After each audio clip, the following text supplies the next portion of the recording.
Nin tuma in b'a sɔrɔ nɛgɛ ɲɛ 21 dafara Sikasokaw fɛ an ka foli ni waliɲumandɔn bɛ aw ye. Nin tuma in b'a sɔrɔ aw minnu bɛ lajɛli la walasa kunnafoniw bɛ sɔrɔ Mali kunkan ani diɲɛ fan wɛrɛw kunkan nin y'a tuma selen bi bamanankan kunnafoni n'a kumabaw filɛ nin Sikasokaw bɔra i b'a fɔ kɔnɔkulu bonya ani karama kɔnɔna la ka Mali silamɛw ka jɛkuluba au conseil islamique maa ɲɛma groupement des leaders spirituels maa ɲɛma alisilamɛya dɛmɛtɔn ansaru ɲɛjɔyɔrɔ an karamɔgɔ Seydi Sherif Usman Madani Haidara kunbɛn Sikaso Mawuludu tako filanan hukumu kɔnɔna la.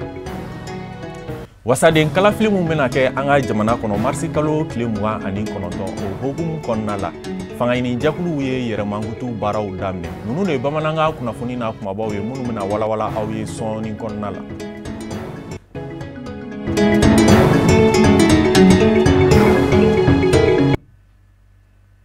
Ka foli kurakuraya k'a ɲɛsin aw ma ka bɛn ni marisi kalo tile 10 Mali silamɛw ka jɛkuluba au conseil islamique maa ɲɛma groupement des leaders spirituels maa ɲɛma alisilamɛya dɛmɛtɔn ansaru ɲɛjɔyɔrɔ an karamɔgɔ Seydi Sherif Usman Madani Haidara bɔra Bamakɔ da fɛ k'i kunda Sikaso kan. Sikaso mun kɔnɔna la a bɛna taa Mawuludu nabawi kɛnɛ belebele ɲɛnamaya n'o ye a tako filanan ye. A nɔfɛ Sherifula Jabaramuso tɔgɔ la Alihamidu Badeni, Fuseni Keyita ani Buya Kulubali bɛ yen.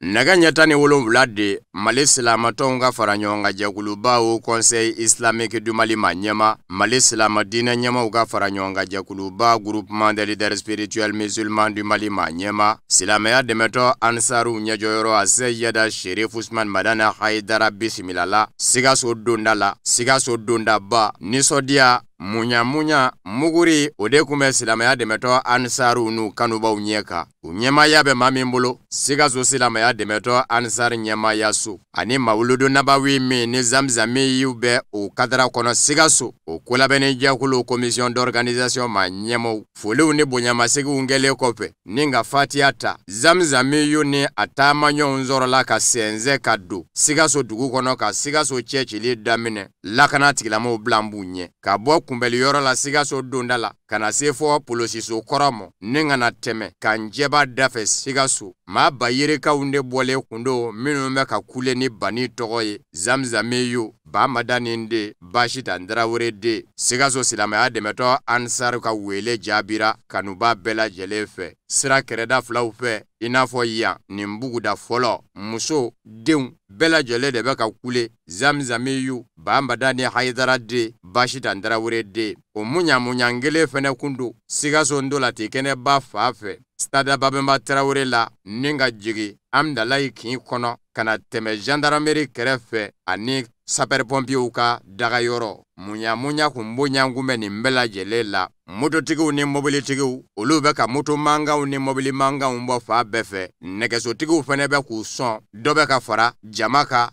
zamzami y'u bisimila jama sira kɛrɛda filaw olu minɛ bɛ k'u fa minnu ma se ka kɛrɛda sɔrɔ olu dɔw bɛ k'u to sangaso sanfɛ k'u jigi ka zamzami y'u n'a taamaɲɔgɔnw dɛmɛ dɔ lajɛ bɛɛ bɛ ka zamzami y'u tɛmɛ dɔ bɛlɛ silamɛw bɛ ka nisɔndiya ni Mali silamatɔnw ka fara ɲɔgɔn kan jɛkuluba au conseil islamique du Mali maa ɲɛma Mali silama diinɛ ɲɛmaw ka fara ɲɔgɔn kan jɛkuluba groupement des leaders spirituels musulmans du Mali maa ɲɛma silamɛya dɛmɛtɔ ansaru ɲɛjɔyɔrɔ a Seydi Sherif Usman Madani Haidara nani ye Sikaso kɔnɔ i n'a fɔ a ɲɛ b'a la yan cogo min Medini kin sekɛrɛ ye kuma min silamɛw bɔlen do fa bɛɛ lajɛlen la yen fana ka Bashita ni ba Madani Haidara de tɛmɛndɔ lajɛ cɛ ani muso denmisɛn ani maakɔrɔ munya o de bonya bɛ da fɛ zamzami y'u tɛmɛndɔ o nisɔndiya kelen kun do kaboyila kin fɛnɛ cɛ citɔ ma min ni sekɛra siraw ɲɔgɔn bɛ yɔrɔ la n'o ye intersection ye zamzami y'u sɛnsɛbaw sina k'u ɲɛsin mangurani mɔ n'a ye ten yen fana silamɛw bɔn bɛ fa bɛɛ lajɛlen la ka bani bisimila mangurani Mali silamatɔnw ka fara ɲɔgɔn kan jɛkuluba au conseil islamique du Mali maa ɲɛma Mali silama diinɛ ɲɛmaw ka fara ɲɔgɔn kan jɛkuluba groupement des leaders spirituels musulmans du Mali maa ɲɛma silamɛya dɛmɛtɔ ansaru ɲɛjɔyɔrɔ a Seydi Sherif Usman Madani Haidara a n'a taamaɲɔgɔnw bɛ bisimila silamɛya dɛmɛtɔ ansar ɲɛmayaso dagayɔrɔ la n'o ye Lafiyabugu ye ni k'a fɔ a ye k'a dangana bani bɛ Sikaso Mawuluduba Muhammadul Mustafa nɛɛma ni kisi b'a ye ka bangeni o de bɛ ɲɛnamaya fɛ nin ye o tako filanan ye ye Kenedugu kono ame jaga dugawu donge ala ka kɛ an bɛɛ lajɛlen mɔ baraji.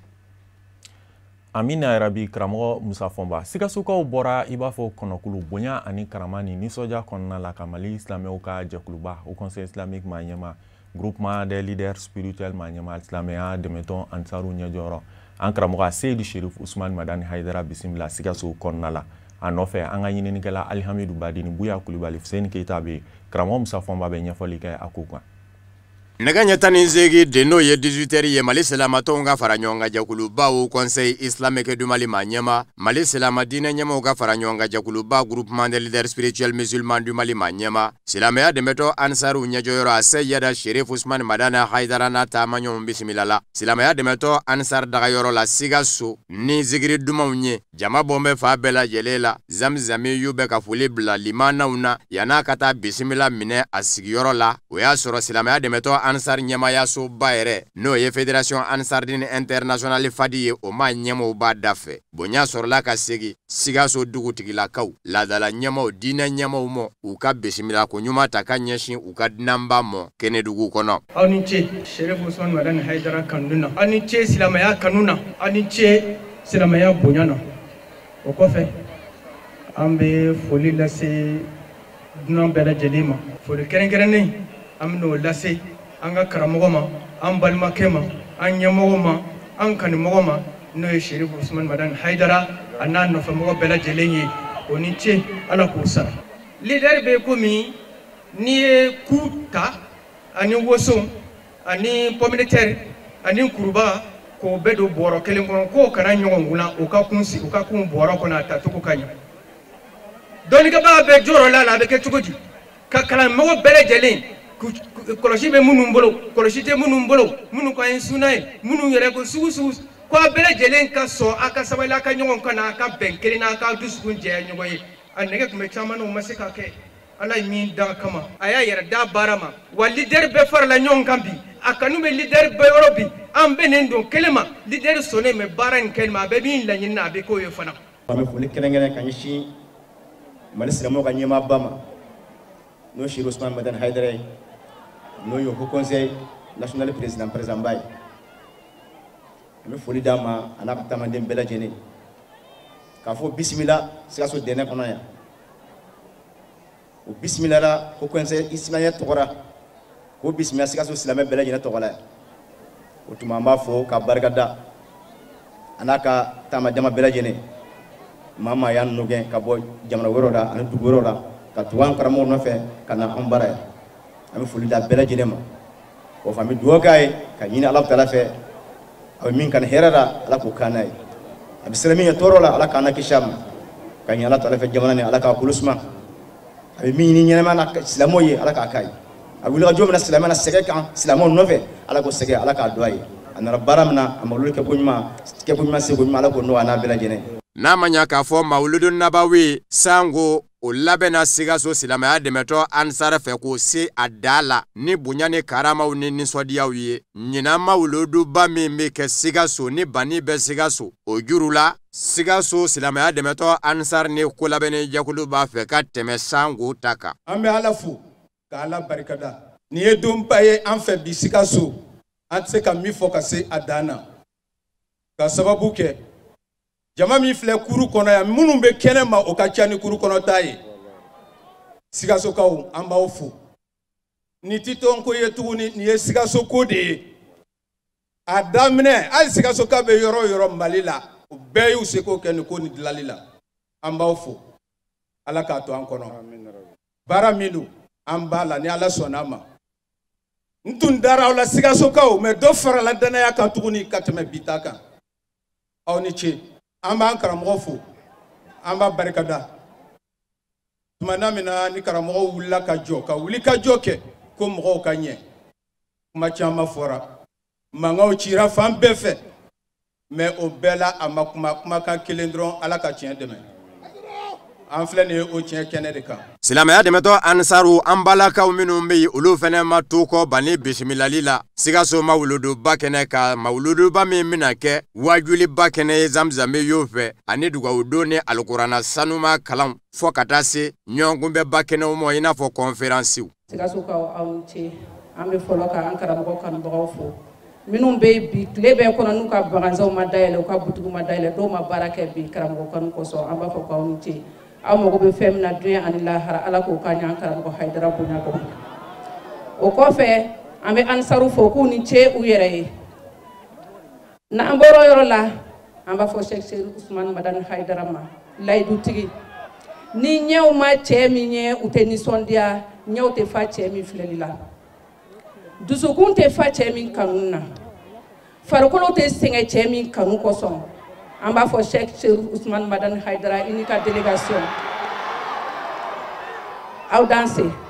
aw bɔra aw ka so aw nana aw ka so an musow nisɔndiyalen don nisɔndiya kɛnfɛnseya danna k'a ɲini Alahu subahanahu wa taala fɛ masa min y'aw taama ni hɛrɛ ye ka dɔn anw fɛ Sikaso kɔnɔ yan ala k'aw bɔ ka hɛrɛ to aw kɔfɛ yan ka taama ni hɛrɛ ye ka taa don aw ka denbaya kɔnɔ ka hɛrɛ sɔrɔ Hayidara anw tɛ foyi fɔ e ɲɛna an muso ala k'i sara kɔ. Bisimilali kɛnɛ in ka Mali silamɛw ka jɛkuluba Haut Conseil Islamique maa ɲɛma Groupement des leaders spirituels maa ɲɛma silamɛya dɛmɛtɔn ansaru ɲɛjɔyɔrɔ an karamɔgɔ Seydi Cherif Usmane Madani Hayidara laseli minnu kɛ an ka ɲɛmaadɔw fɛ.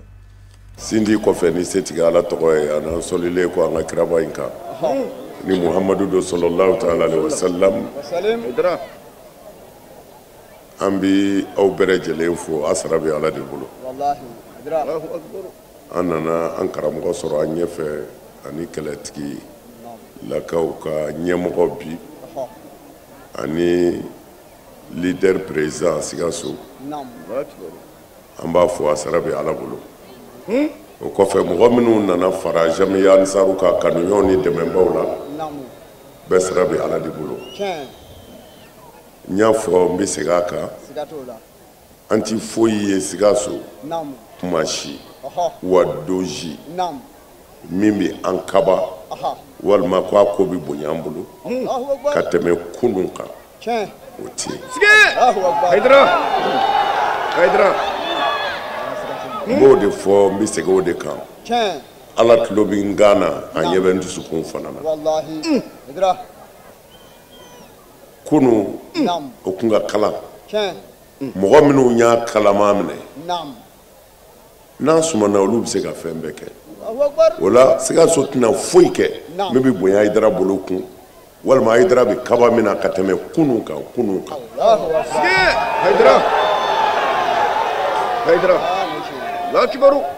wallahi ne b'a a sɔmi sɔrɔ n yɛrɛ la kuma bɛɛ ni nana Sikaso ko n bɛ so de ala tulo b'a la Allahu akbar ala tulo b'a la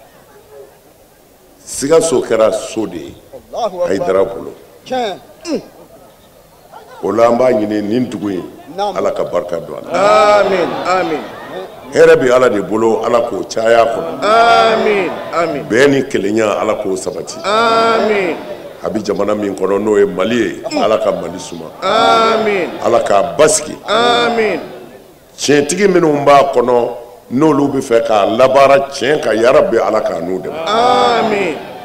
nkalon fanga mana bonya cogo o cogo ala k'a dɛsɛ amin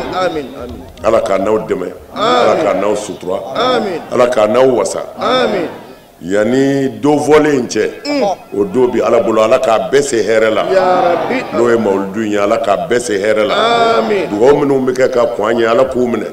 dugawu minnu bɛ k'a kɔnɔ ala k'u minɛ dugawu minnu bɛ k'a kɔfɛ ala k'u minɛ ala k'an bɛɛ laban ɲɛ assalamu alaikum wa rahmatulahi ta'ala wa barakatuh. Amina yarabi wasaden kalafili yɛrɛ mankutu hukumu baaraw kɔnɔna la fanga